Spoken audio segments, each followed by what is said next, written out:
அவள் அப்படியொன்றும் அழகல்ல, ஆனால் அது ஒரு குறையல்ல என்று ஒரு சினிமா பாடல் வரிகள் உண்டு. திறமையான இந்த நடிகையை எப்போது பார்த்தாலும் எனக்கு நினைவில் வருவது என்னவோ இந்த பாடல்தான். வந்த வேகத்திலேயே எல்லா பெரிய கதாநாயகர்களோடும் இணைந்து அவர்களுக்கெல்லாம் ஜோடியாக நடித்து ஒரு பெரிய கதாநாயகியாக வலம் வர வேண்டும் என்று ஒரு பெரிய அளவில் மனக்கோட்டை கட்டி வந்தவர். இவர் கட்டிய மனக்கோட்டைகளுக்கு தவறு இல்லை. ஏனென்றால் இவருடைய அறிமுகம் என்பது அந்த அளவிற்கு மாசாக இருந்ததுதான் இப்படி ஆசைப்பட்டதற்கான ஒரு முக்கிய காரணம் என்றே சொல்லலாம். ஆனால் குறையான ஆடைகளை அணிய மாட்டேன், குட்டை பாவாடைகளை போட மாட்டேன், ஒரு ஸ்லீவ்லெஸ் ஆடையை கூட இவரால் அணிய முடியாது என்றால் இவரெல்லாம் எதற்கு நடிகையாக வர வேண்டும் என்று பல இயக்குநர்களிடமிருந்து ஒரு நியாயமான கேள்விகள் பலமுறை எழுந்தும் கூட இந்த கதாநாயகி மட்டும் இவர் எடுத்த முடிவை மாற்றிக்கொள்ளவே இல்லை. இருந்தாலும் சிரமப்பட்டு கொண்டோ சிரத்தை எடுத்துக்கொண்டோ கார்த்திக் பிரபு என்று அன்று இருந்த பெரிய கதாநாயகர்களோடு ஒரு சில படங்களில் கதாநாயகியாக வலம் வர தொடங்கினாலும் இவர் கட்டிய மனக்கோட்டை என்னவோ கனவோடு மட்டுமே முடிந்த ஒரு கதையாகி போனது. ஷீலா, மானசா என்று இவருக்கு 2 இயற்பெயர்கள் இருக்கின்றன. இவருடைய தந்தை ஜே.பி. ராஜ் அவர்கள் மலையாள திரையுலகில் ஒரு பெரிய இயக்குனராக இருந்து என்ன புண்ணியம், உதட்டில் ஒரு லிப்ஸ்டிக் போடுவதற்கு கூட அனுமதி மறுத்த அப்பாவின் கண்டிப்பான வளர்ப்பு. பெண்ணாக பிறந்த தன் மகளுக்கு ஒரு நடனத்தின் கலையை கூட கற்றுக் கொடுக்கவில்லை. அன்றைய காலத்திலேயே மலையாள திரையுலகில் 60 திரைப்படங்களை இயக்கியவர். அதில் 50 திரைப்படங்களும் அன்றைய மலையாள சூப்பர் ஸ்டாராக இருந்த நடிகர் பிரேம் நசீர் அவர்கள் நடித்த படங்கள் ஆகும். இவ்வளவு பெரிய ஒரு இயக்குனராக இருந்தும் கூட தன்னுடைய மகளை திரைப்படத்தில் அறிமுகப்படுத்த வேண்டும் என்று அந்த மனிதனுடைய மனதில் துளியளவு கூட எண்ணம் இல்லாமல் இருந்தது என்னவோ ஒரு பெரிய அதிசயமாகத்தான் இருந்தது. அப்பாவின் படப்பிடிப்பை ஒரு தடவை வேடிக்கை பார்க்க சென்றபோது அங்கே ஒரு பிறந்தநாள் கொண்டாட்டத்தின் காட்சி என்பது படமாக்கி கொண்டிருந்தார்கள். சரி நீ அந்த கூட்டத்துல நீயும் போய் நிக்கிறதா இருந்தா போய் நின்னுக்கோ என்று அப்பா சொன்னதை கேட்டு மிகவும் சந்தோஷம் தாங்க முடியாமல் அந்த பிறந்தநாள் காட்சியில் ஆட்டம் போட்டு கொண்டிருந்த கும்பலோடு சேர்ந்து கோயிந்தா போட்டு கொண்டு வந்தார். காட்சி முடிந்ததும் கலகலவென்று சிரித்து கொண்டு வந்த இவர்களை பார்த்து, ஆமா எதுக்குடி இப்படி துள்ளி குதிச்சுக்கிட்டு வர, கூட்டத்தில் இருந்தவங்களாம் ஒன்றும் பெரிய நடிகருங்க யாருமே இல்லை, எல்லாமே ஜூனியர் ஆர்டிஸ்டுங்க என்று ஒருவர் கிண்டலடித்து சொன்னபோது அன்று சரண்யாவின் மனம் வேதனைப்பட்டதும் உண்டு. இதனால் தன்னுடைய படிப்பில் மட்டுமே கவனத்தை செலுத்தி கொண்டு வந்தார். இவருடைய தாய் ஒரு தையல் கலை நிபுணராக இருந்தவர். தையல் கலை பயிற்சியை தன் மகளுக்கும் கற்றுக் கொடுக்க வேண்டும் என்று நினைத்து இத நீயும் கத்துக்கடி என்று அம்மா பலமுறை சொன்ன போதும் கூட அட போமா என்று காதில் வாங்கிக் கொள்ளாமலேயே சென்று விடுவார். ஆனால் காலங்கள் கடந்து அம்மாவின் வாழ்காலங்கள் முடிந்த போது வாழ்ந்தபோது தெரியாத தாய்ப்பாசத்தின் அருமையை நினைத்து தையல் கற்றுக்கடி என்று சொன்னபோது கூட அதை நான் உதாசீனப்படுத்தி கொண்டு நான் காதில் வாங்காமல் சென்றதை நினைத்து மனவேதனையால் கண்கள் நிறைந்து தாரை வார்த்து ஒழுகிய போது தனக்காக இல்லை என்றாலும் தன் அம்மாவிற்காக நான் இந்த தையல் பயிற்சியை கற்றுக்கொண்டே ஆக வேண்டும் என்று அப்போது முடிவெடுத்தார். இப்படி மனதை உறுத்தி கொண்டிருந்த தன் தாய் மீது வைத்திருந்த அன்பிற்கு ஒரு அடையாளத்தை காட்ட வேண்டும் என்று ஒரு பயிற்சி பள்ளியில் சேர்ந்து தையல் கற்றுக்கொண்டிருந்த தருணங்களில் அம்மாவை நினைத்து அழுத அந்த கண்ணீர் துளிகள் என்பது தையல் இயந்திரத்தை கூட ஈரமாக்கிவிட்டு போனது. ஒரு பெரிய நடிகையாக இருக்கும் பொழுது கூட கிடைக்கும் பாதி நேரங்களை தையல் கலைக்காக ஈடுபடுத்தி கொண்டு அதையும் ஒரு தொழிலாக்கி தன்னுடைய வீட்டிற்கு மேல்மாடியில் அதற்கான ஒரு பள்ளி பயிற்சியையே ஏற்படுத்தினார். சிறிதாக ஆரம்பித்த அந்த பள்ளி பயிற்சி என்பது இன்று வெளிநாட்டில் இருக்கும் பெண்கள் கூட இங்கு வந்து தொழிலை கற்றுக்கொண்டு செல்கிறார்கள் என்றார். நடிகை சரண்யா அவர்கள் அதற்காக எடுத்துக்கொண்ட சிரமங்களும் சிரத்தைகளும் எந்த அளவிற்கு இருந்திருக்கும் என்று நம்மால் நினைத்து பார்க்கவே ஆச்சரியமாகத்தான் இருக்கின்றது. திரையுலகில் இப்படியொரு கதாநாயகியை பார்க்க முடியுமா என்பது கூட ஒரு கேள்விக்குறியாகத்தான் இருக்கின்றது. ஒரு சினிமா நடிகையாக இருந்தால் கூட ஒழுக்கம் என்ற நெறியை வாழ்க்கையில் பெரிய அளவில் கடைபிடித்து வந்தவர். இருந்தாலும் யானைக்கும் அடிச்சருக்கும் என்பது போல இவருடைய வாழ்க்கையில் முதல் காதல் திருமணம் என்பது ஒரு திருஷ்டி பொட்டாகவே அமைந்தது. இயக்குனர் பாரதிராஜா அவர்களின் இயக்கத்தில் வெளியான நிழல்கள் என்ற திரைப்படத்தின் மூலம் அறிமுகமானவர் ராபர்ட் ராஜசேகர் அவர்கள். இவர் ஒரு துணை இயக்குனராக வந்து பிறகு நடிகராகி அதன் பிறகு ஒரு இயக்குனராக மாறிய பொழுது 1988ஆம் ஆண்டு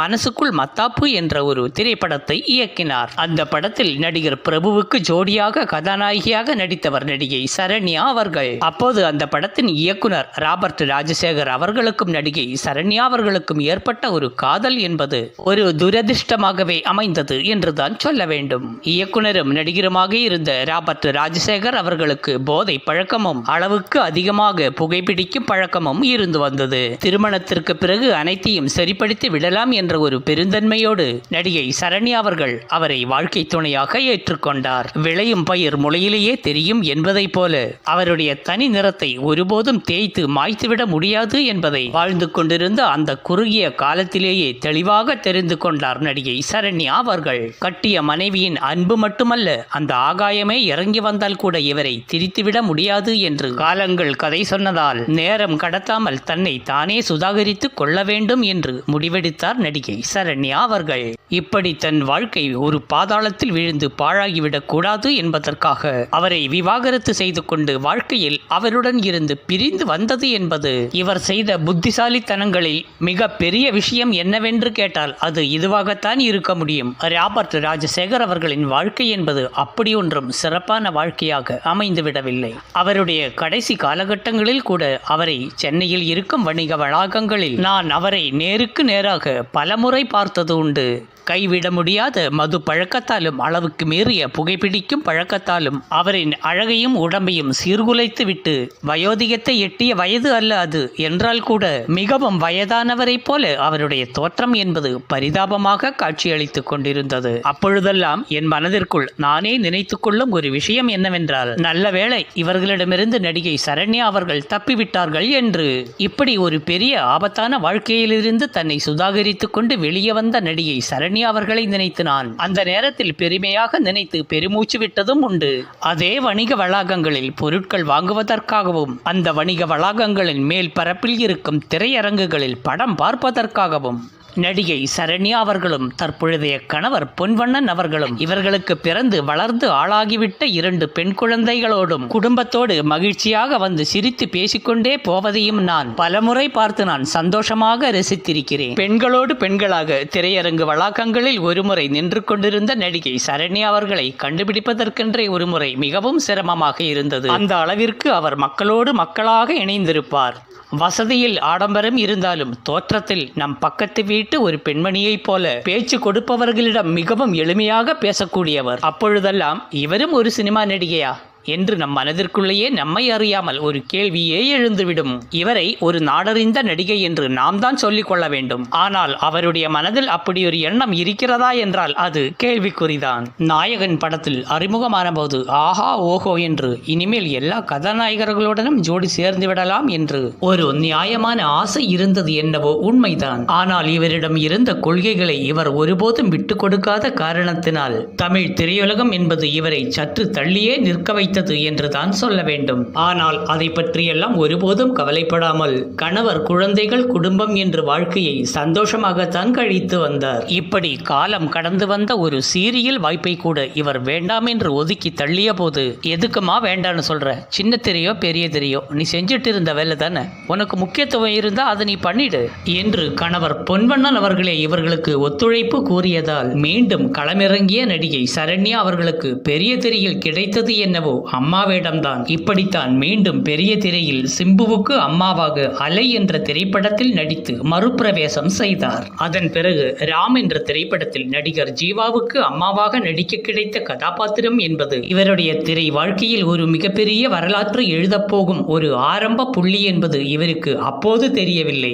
அம்மா வேடம் என்பதால் ஆடை குறைப்புக்கும் அவசியமில்லை, பிரச்சனைகளுக்கும் வாய்ப்பு இல்லை. இதனால் நடிகை சரண்யா அவர்களுக்கு அதுவே ஒரு பெரிய ஆறுதலாகவே இருந்து வந்தது. வயது குறைவாக இருந்தாலும் அம்மா வேடங்களுக்குள் ஒதுங்கிக் கொண்டு கதாநாயகி என்ற கனவு மூட்டையை ஓரம் கட்டி வைத்து விட்டார். இப்படி இவர் அம்மா வேடமேற்று நடித்த படங்கள் அனைத்தும் பெரிய அளவில் வெற்றியடைந்து விட்டதால் அம்மா வேடத்தில் நடிப்பதற்கு நடிகை சரண்யா அவர்களின் தேதியை கிடைக்காவிட்டால் தான் மற்ற நடிகைகளை தேடுவார்கள் என்ற நிலை ஏற்பட்டது. அந்த அளவிற்கு நடிகை சரண்யா அவர்களின் மார்க்கெட் நிலவரம் என்பது உச்சாணி கொம்பில் ஏறிக்கொண்டு பட்டம் பறக்க வைத்துவிட்டது. இப்படி முத்துக்கு முத்தான கதாபாத்திரங்களில் நடித்து ரசிகர்களின் கண்களில் கண்ணீரை வரவழைத்தாலும் எம்டன் மகன் போன்ற திரைப்படங்களால் ரசிகர்களை விழுந்து விழுந்து சிரிக்க வைக்கவும் செய்தார். கணவர் பொன்வண்ணன் அவர்கள் ஒரு ஓவியராக இருந்தாலும் பெரிய திரையில் சாதித்துவிட்டு ஒரு தேசிய விருதை வாங்க வேண்டும் என்ற ஒரு ஆசை இருந்தது.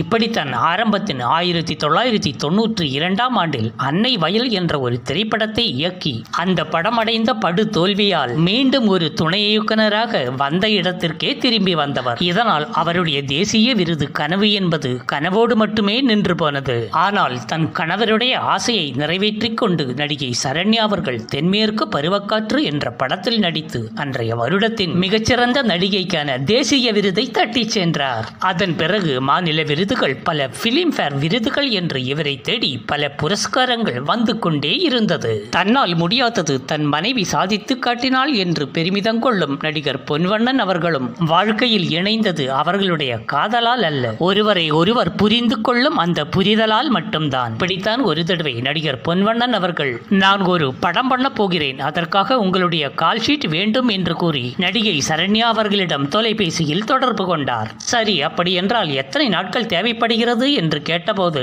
70 வருடங்கள் என்று பதில் கூறினார் நடிகர் பொன்வண்ணன் அவர்கள். இந்த பதிலை கேட்டு திருதிருவென்று விழித்துக் கொண்டிருந்த நடிகை சரண்யாவிடம், என்ன சத்தத்தையே காணோம்? இல்ல, நீங்க என்ன சொல்றீங்கன்னு எனக்கு புரியல. அதெல்லாம் புரிஞ்சிருக்கோம், 4 நாள் கழிச்சு நான் திரும்பவும் ஃபோன் பண்ணுவேன், நல்லா யோசனை பண்ணி ஒரு நல்ல முடிவா சொல்லுங்க. இவர்களுடைய கதை என்பது இப்படித்தான் ஆரம்பமானது. கருத்தம்மா என்ற திரைப்படத்தில் பொன்வண்ணனும் நடிகை சரண்யாவும் கணவன் மனைவியாக நடித்திருப்பார்கள். அந்த படப்பிடிப்பின் இடைவெளியில் நடிகை சரண்யா அவர்கள் ஒரு கத்திரியையும் பல காகித துண்டுகளையும் எடுத்துக்கொண்டு துண்டு துண்டாக வெட்டி கொண்டிருந்தார். இதை கவனித்துக் கொண்டிருந்த நடிகர் பொன்வண்ணன் அவர்கள், என்ன பண்ணிட்டு இருக்கீங்க? நான் டெய்லரிங் கத்துக்கிட்டு இருக்கேன்.